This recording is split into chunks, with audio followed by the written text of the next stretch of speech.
syntax, you're thinking of grammar and correctness, and I myself like to overturn syntax and be a bit of an anarchist on it and, play around.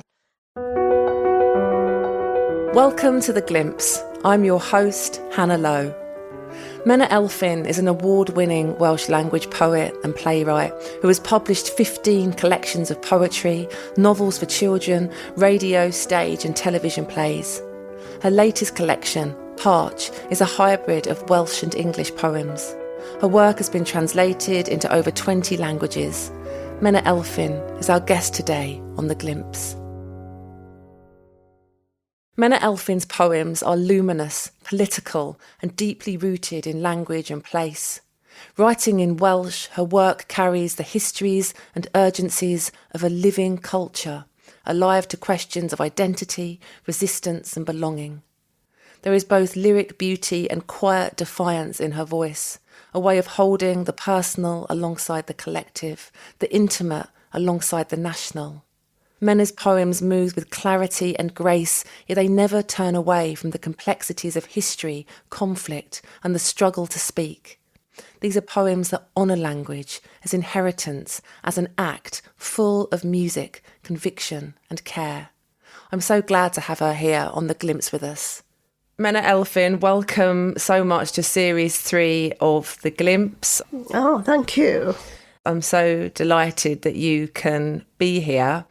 And I thought I would tell you a little story about how I know your work, which is from many, many years ago when I came across a poem of yours in a Blood Axe anthology.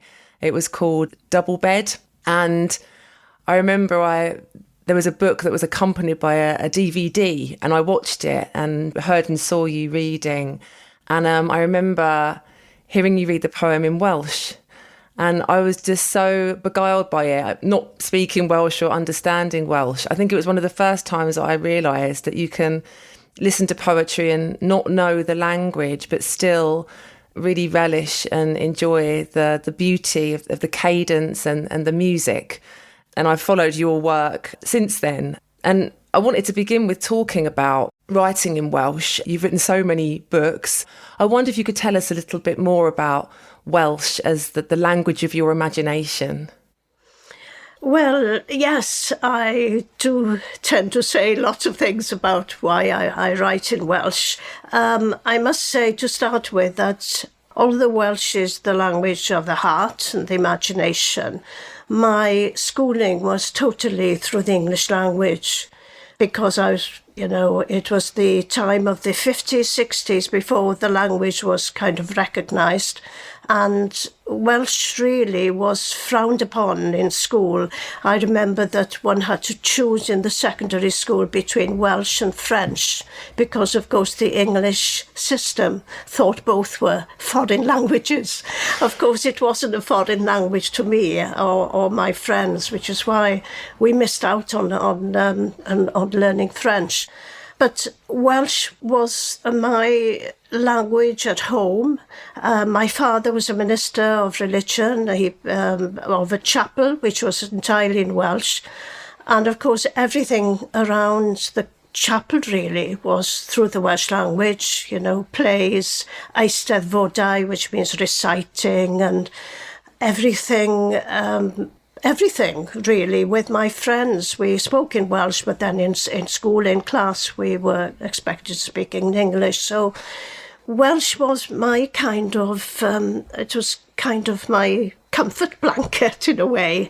It was the language that I loved, but I also loved English. I should say that I remember sitting in a classroom and coming across, Robert Frost for the first time and realising that there was an English outside of the very confines of Englishness.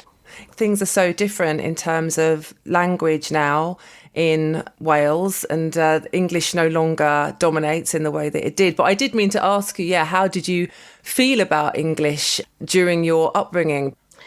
Well, in school, I remember we moved, because my father's a minister, we moved to a very Welsh part of Wales, in West Wales. And I remember my mother writing a note to the teacher saying that I'd been ill in Welsh. And then I was told, tell your mother not to write in that language again. And I never told her because I knew she would have complied and given in. And so it was a battle, it was battled right up during the 70s even.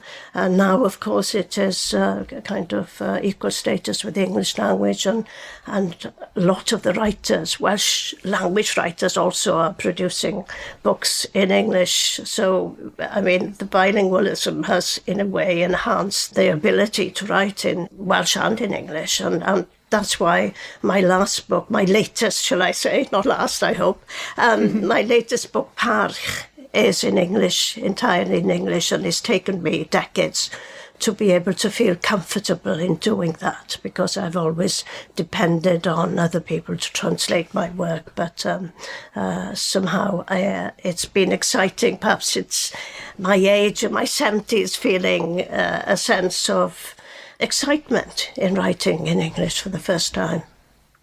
Yeah, I've been reading that book today, in fact, and we'll come back and talk about that, what it's like to finally write poems in English, and also some of the self-translation that you've been doing. But because the theme of the poem that you're going to read today is so centred around language, perhaps we could hear that now. I think you're going to read it in Welsh first and then in English. Is that right? Yeah, that's fine.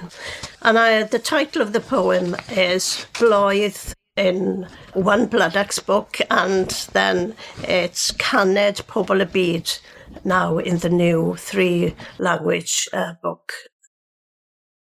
Blwydd. A sylwch mor ddi-amser yw dyn wrth ddod at iaith newydd. Bydd fe fydd yn baglu dros gyseiniad, yn goherio llyfariaid, yn gwisgo holl arfogaidd i ddeheuad am fuddugoliaeth dros fynegiant. A bydd fe fydd I dafod fel baban bach ar ei ben ôl. Felly, bydded I bob un o genhedloedd y byd ddysgu iaith ysgymyn I gymydog. Ie cropian a chwrian mewn corneli, colli cwsg wrth I thrwsglo. Cas fel hyn, y dawdileu yr amserau. Ni ddaw'r gorffennol yn rhwydd ar dafod. Eris iaith heddiw. Bydd yn ddeiseb hedd, gan dynnu lawr ar holl ferfau pigog. Ni fydd yr amherfaidd mor berffaith a phan a diw. A bydd agen hollt a chrwyg yn cael ei cyfannu yn y geg agored, pob newydd ddysgwr a chof, gan gyweirio cystrawennau, cyfod o'i wely, union ei llef. Ni fydd amser I led I llyd, cans bydd llwythau wedi llethu a chyfoedd yr holl gerig arroesi. A thrwy'r babanod yn Babel, bydd iau wedi chodi, a'r uniaeth yn iachau wrth ymryddhau, ryddhau, wrthhau. And now the English, but I want to note that the translation is by Joseph Clancy, a remarkable person. He died in 2017.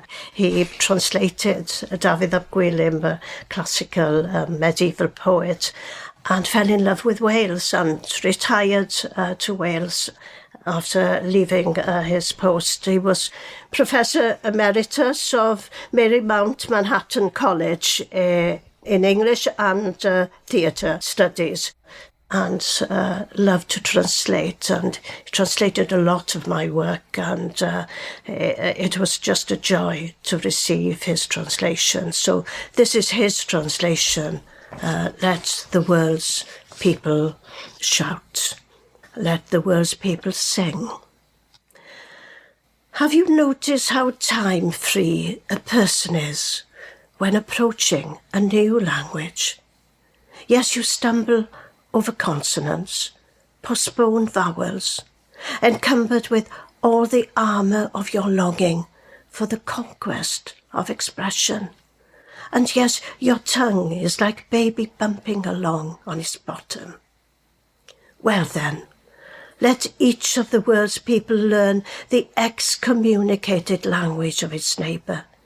Yes, creep and crouch in corners, lose sleep in messing it up. Since this is how tenses will be deleted, the past will not come fluently on the tongue. The language of today will stay. It will sue for peace. Pull down all the barbed wire verbs. The imperfect will never be as perfect as when it ceases to exist. And cleft, split, and rupture will be made whole in the open mouth. Each new learner will have the memory of correcting constructions, picking up one's bed, rectifying speech. There will be no time for spreading hatred, since the tribes will be overcome by the riches of all the founding stones. And through the babies in Babel, a yoke will be raised. A united languages heal in freeing oneself, freeing in sowing the seed. Thank you so much for reading both in the Welsh and the English. I was interested in what you just said about Joseph Clancy's translation. I was reading about him earlier and his love of the Welsh language. And I think you just said it was a joy to receive his translation. And it made me think about how the art of translation, the idea that it is an art form and that each person or poet that translated a poem of yours might do it in a different way. Yes. So is it always a surprise to receive a translation of one of your own poems? Oh, yes. Well, there was a time when I had about 6 translators. Joseph Clancy was one, and Tony Conran. Those are the 2. I had an array. And in fact, Joseph Clancy once said after a reading, and I was reading somebody else's translation, he said, "Oh, I would have done it differently. But why do you give all the sexy poems to the women? I want to have a go." And I tended at that time to give political, sort of light political poems to Nigel Jenkins or Tony Conran, and Gillian Clark would have womenist poems, and perhaps that was an incorrect way of dealing with things. But I just loved the friendship, and we argued a lot, Tony Conran and I. And that time there was no, there's no emails. I would write to him and post it and then await his tirade against, no, I want this. And then in the end, he would always say, well, tell me where to get off, it's your poem. So it's really fascinating because the idea that translation then, well, you just mentioned kind of arguing, but it sounds like it's a deep process of collaboration. Oh, yes. Where, as you said, you enter into a kind of community of people that you've been working with. Yes, and for example, Gillian Clark, at the end, the last couple of poems, a couple of years ago, I sent to her, she would say, but I've only changed a few words and you still attribute it to me. But I felt they deserved to be recognised, and translation deserved to be seen as an art form. So I do believe in translators.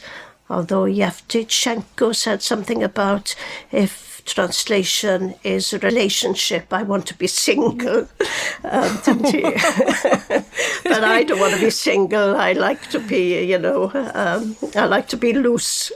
Yeah. Yeah. That's so funny. And the poem itself, Let the World's People Shout, it feels to me like a real, not a call to arms, but a call to action. It's an entreaty poem for people to embrace each other's languages and to embrace translation as well. I really loved the opening of this poem, the question, have you noticed how time-free a person is when approaching a new language? I felt you were saying something both about how when you learn a new language, tense immediately presents a challenge. Yeah. So you might just be able to communicate in one tense, but also that there was a freedom in learning a new language and moving away from perhaps your mother tongue. Have I got that right, that reading? Yes, yes. And in a way, you have to learn to be, in a way, dumb again. You have to learn to be without language, learning a new language almost. But it gives a sense of you need humility to be able to take a back seat and say, I can't express myself. And we are so used to thinking as writers that we are so articulate, and that we have a word for everything.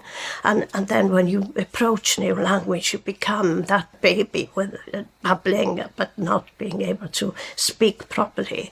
And I was thinking, if every country learned the language of their neighbour, then perhaps there could be more unity, more understanding. So I think poetry is a way of trying to build bridges, and that bridge through language and through translation is an important one. Yeah, and it's certainly there, that idea in the poem from the lines, the language of today will stay, it will sue for peace, pull down all the barbed wire verbs. The imperfect will never be so perfect as when it ceases to exist. I loved those lines, thinking about the things you're saying about how conflict is often articulated through language, Yes. opposition, Yeah. difficulty, war, etc. And that there's an idea that language could, in some way, learning each other's language, there'd be no time for spreading hatred. Yeah, because people would be able to sort of understand the neighbour, the neighbouring country, as it were. Yeah. Yeah, and therefore maybe recognise some kind of common humanity. Yes, a common ground through language. Yeah. And this book, certainly, the book that the poem comes from, Let the World's People Sing, which is comprised of both the poems in Welsh and then with English and Arabic translations. It makes me think that your poems, instability isn't the right word, but I was thinking about my own poems, like once I write them and I write in English and, you draft them and then they're finished. And that's kind of it. It's a bit like the gospel version, although, of course, I've gone back and changed poems, and also sometimes I've published a poem and then wanted to change it afterwards. But your poems, because of this translation issue, but also they seem to sort of be a little less fixed in meaning. I don't know if I've got that right. Just the idea of translation means there's a kind of instability to them. Yes. Which is nice. Yes. And sometimes things that become errors become a gift, because my Chinese book the title they chose was a poem I wrote about a place in Wales called Epynt, which was taken over by the army during the Second World War as a place for, practicing war. And of course, when I went out to Hong Kong to launch the book 15 years ago, the title of the book was A Door in Egypt. And I thought, okay. So sometimes mistakes become something else. And I think sometimes that happens with translation, which is a little add-on in a way. It makes me think about just the nature of slippages, in language, and the different meanings of words. And I was just thinking, when you pronounce the title of your new collection with Blood Axe, which I've been reading all day as Parch, but you pronounce it as, can you just say it again? Parch. Parch. Parch. Yeah, parch. I wondered if you could tell us a little bit about that word, which I know Dylan Thomas also used, but it has a different meaning. Yes. Well, in Welsh and in Wales, reverence in English is the reverend, or vicar, or whatever. But in Welsh, it's parch. So it's respect. The meaning of the word is respect, as well as reverence. And it seemed to be a kind of title for everything. In the book, of course, there's a poem about parch as much as parch, in one poem. But we are parched for respect in this world, and we are parched of so much decency and respect. That probably leads us nicely into a break, as we're going to talk about R.S. Thomas afterwards, who was also a preacher. Yes. So join us back in a moment for continuation of the conversation with Menna Elfyn on The Glimpse.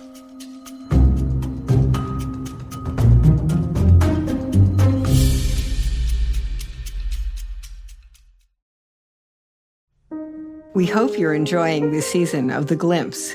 It's just one small part of the Adrian Brinkerhoff Poetry Foundation. We're the founders, Peter And Kathy Halstead. Our goal is to make great poetry more accessible to everyone. And we do that in a variety of ways, through partnerships, our film series, this podcast, and our website, brinkerhoffpoetry.org. We hope these works will lure you into a parallel universe, the way a Mobius strip brings you into another dimension without leaving the page you're on. Thank you so much for listening. Welcome back to The Glimpse. Today I'm talking to Menna Elfyn.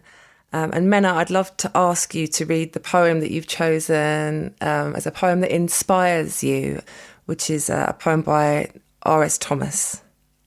Well, this is an interesting poem because it appears in his final collection. After his death, Professor Edwin Thomas was tasked in bringing out his final collection because they were finding poems in various books all over the place. And this was one of them. And there was a file, and the file by R.S. was called Residues. And that's the title of his final collection.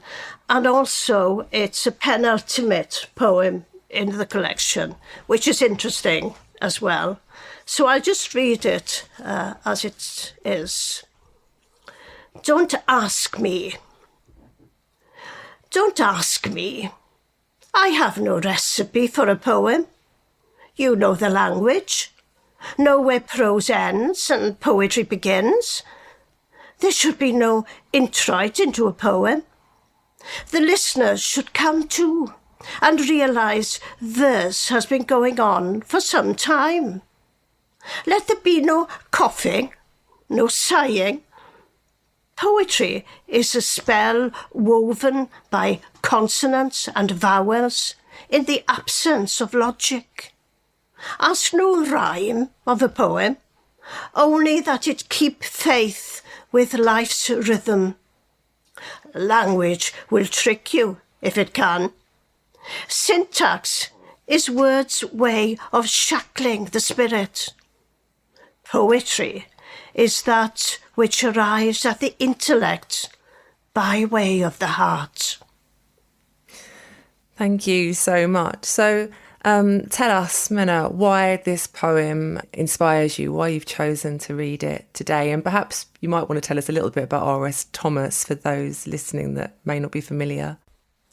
Well, I'd say a little bit about R.S. to start with, because he became a kind of friend, as much as a friend as you could be to R.S., who was quite a solitary person, a bit like myself, really. Somebody said in a launch recently that I was a failed recluse.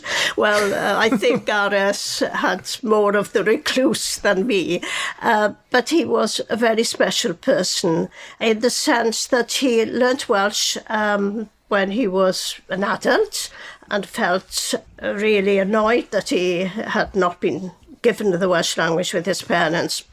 And he was, of course, a vicar and a parch in many ways, but he was also so much more than that, and widely regarded, I think, as one of the great poets of the 20th century. And he wrote about nature. He was against technology. I'm lucky that I'm the only living poet he has ever translated, although he berated me for translating my poetry into English. He did, in fact, translate two of them. he was always searching for God. And he would often make jokes about waiting. He's waiting for birds. He would wait for birds for 4 hours. He wouldn't wait for God for that long. Or he'd say things like, a rare bird is only rare if you're not there. And I would rather like that. But he was always... he had humour, but he was also could be quite... critical of the Welsh, actually, because I think the last time we were together at a protest against a nuclear bunker being set up in West Wales, and he and I were marching, and then we had to lie on the ground, pretend we were dead. So I wrote a poem about that. And he moans that, the Welsh, where are they? That they weren't coming out to protest. And he'd driven all the way from North Wales down to West Wales, and insisted on driving back straight after the protest. His poems are very beautiful, and they strike me as being, there's a kind of directness to them, a simplicity almost, a starkness. Yes. They're not flowery in any way. No. And yet there is a sense of wonder in them, which I think is there in this poem, Don't Ask Me, when he talks about poetry as a spell woven by consonants and vowels, and the absence of logic, some sort of belief in the mystical value of poetry.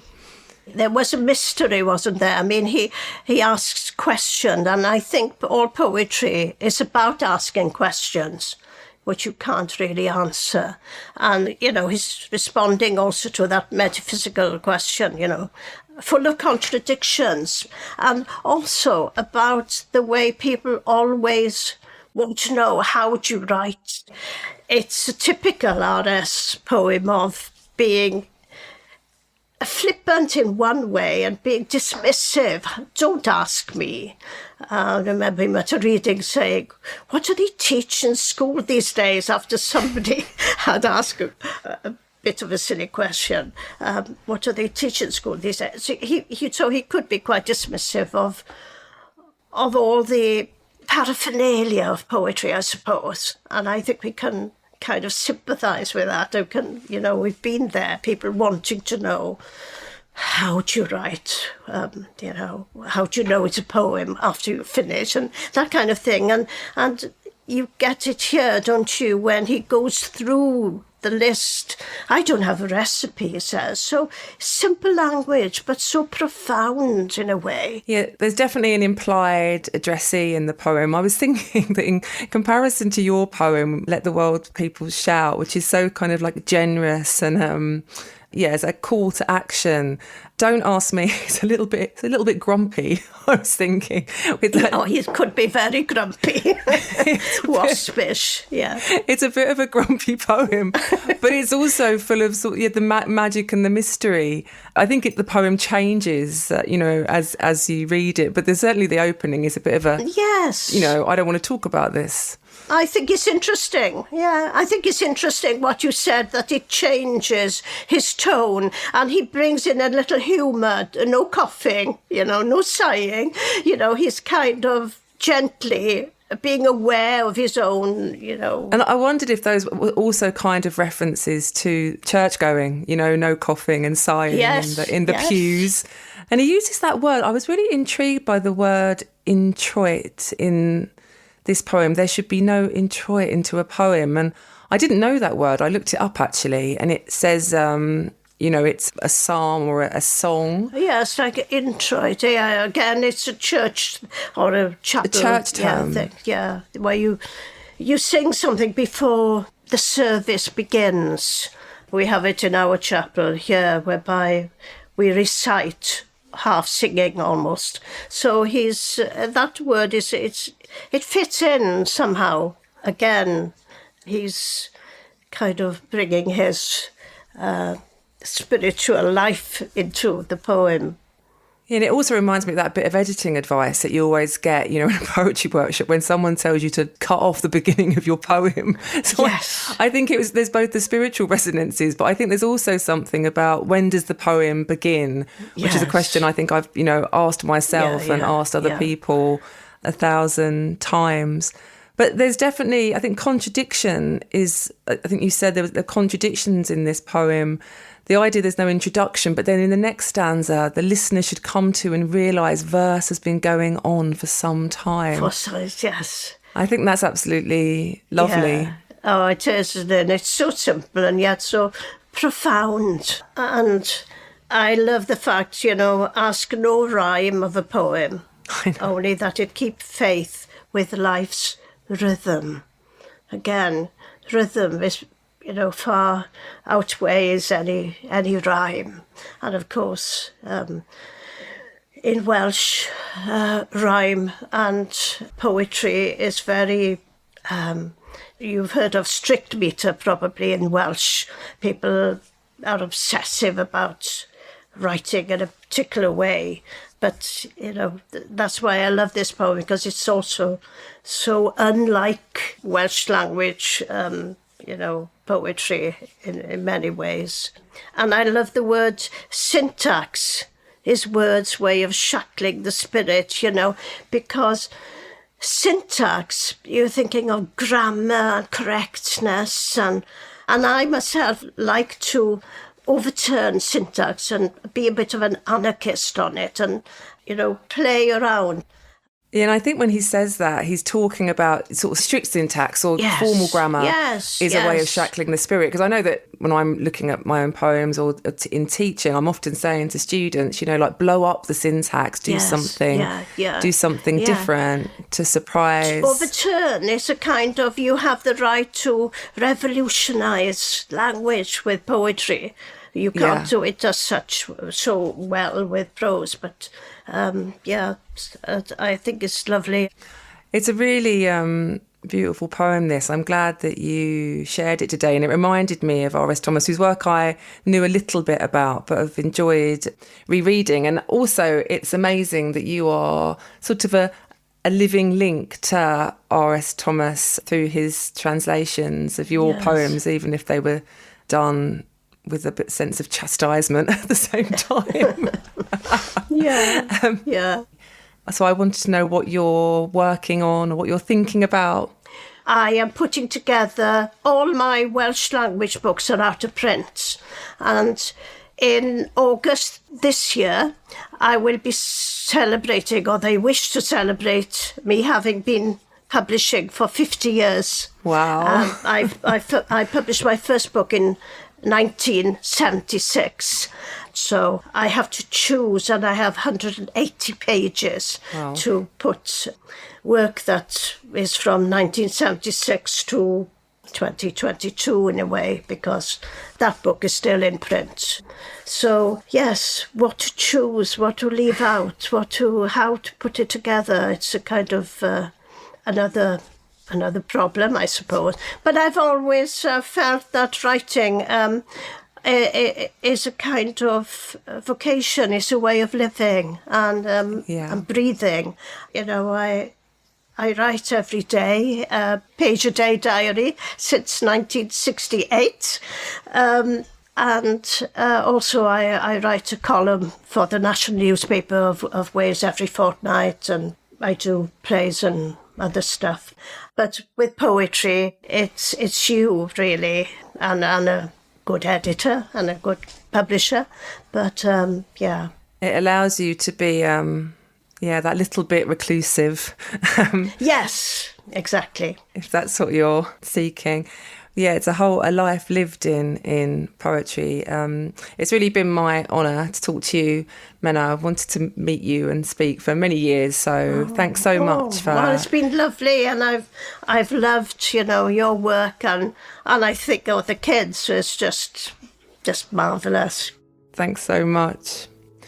Menna Elfyn, thank you for joining us on The Glimpse. Diolch yn fawr. Thank you.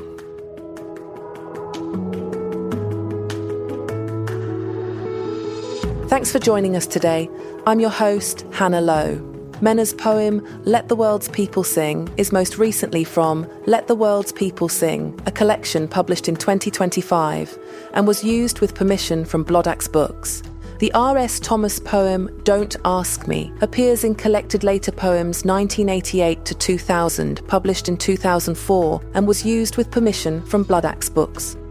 Coming up next week, Joelle Taylor talks about her efforts to preserve butch history, the politics of prize culture, and how spoken word was her gateway into the world of poetry.